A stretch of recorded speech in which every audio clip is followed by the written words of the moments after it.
अस्सलाम वालेकुम व्यूवर्स। काफ़ी स्टूडेंट्स ये पूछ रहे थे कि अगर उन्होंने साइप्रस में एडमिशन लेना है तो उसका क्या तरीक़ाकार है, उसका क्या प्रोसेस है।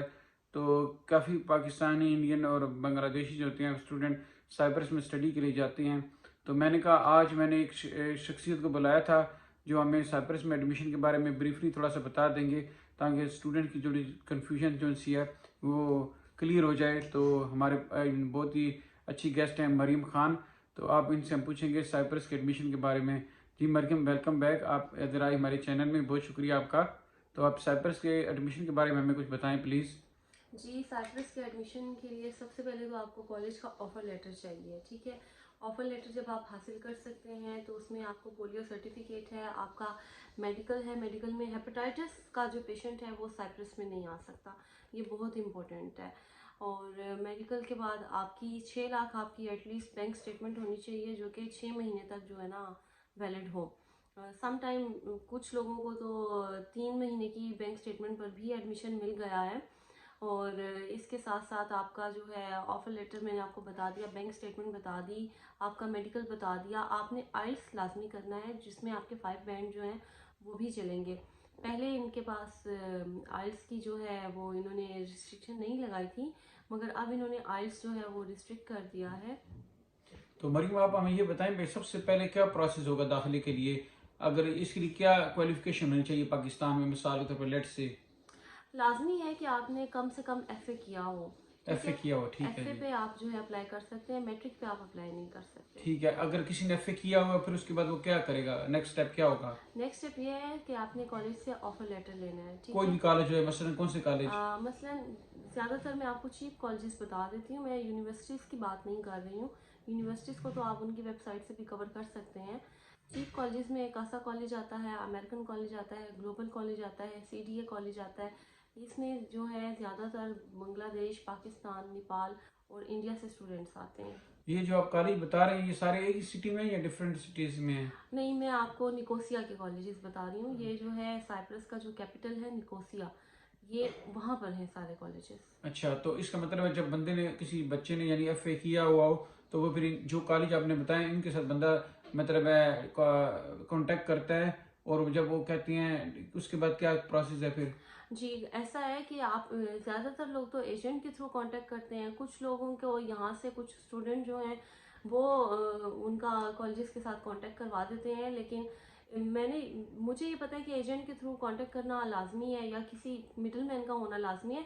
इसमें मैं आपको ये बताती चलूँ कि जो कॉलेज आपको अगर फ़ी ऑफ़र कर रहा है ना एडमिशन की, जैसे लाइक 4000 यूरो आपको कॉलेज ऑफ़र कर रहा है, तो उसमें जो आपको स्टूडेंट, जो यहाँ पे अगर कोई स्टूडेंट है वो आपको कॉलेज से मिलवाता है, तो कॉलेज 800 यूरो उसको देगा, ठीक, अच्छा, एज ए कमीशन। ठीक है। या वो 800 यूरो उस एजेंट को पे करेगा एज ए कमीशन, जो आपको कॉलेज तक लेकर आया है। यानी मेरा मतलब है अगर कोई एजेंट हो जाए या कोई स्टूडेंट हो जाए, वो अगर किसी का एडमिशन कराता है तो कॉलेज जो होता है वो उसको 800 डॉलर देता है। जी, 800 यूरो देता है। 800 यूरो तो देता है। बेटर है कि आप कॉलेज से जो है ना डायरेक्ट हो जाएं। खुद ही रब्ता जी। करें। अब अगर किसी बच्चे ने अगर एडमिशन के लिए किसी कॉलेज से खुद रब्ता कर लिया है तो वो फिर अपनी डिग्री वगैरह उनको देगा, फिर क्या प्रोसेस है उसके बाद। जी बिल्कुल, आपके सर्टिफाइड डॉक्यूमेंट्स वो तो आपको पता ही है कि आपने HEC से, और आपको पता है स्टेप बाय स्टेप आपने अपने डॉक्यूमेंट्स जो हैं वो प्रूव करवाने हैं, टेस्ट करवाने हैं, ठीक है, वो आपने देना है। बाकी मैंने चीज़ें आपको बता दी हैं एक ऑफर जरा दोबारा लेटर। बताएंगे जरा प्लीज। इसमें पोलियो सर्टिफिकेट है, आपका मेडिकल है, आपकी बैंक स्टेटमेंट है, आपका आइल्स टेस्ट है, आपका ऑफर लेटर है।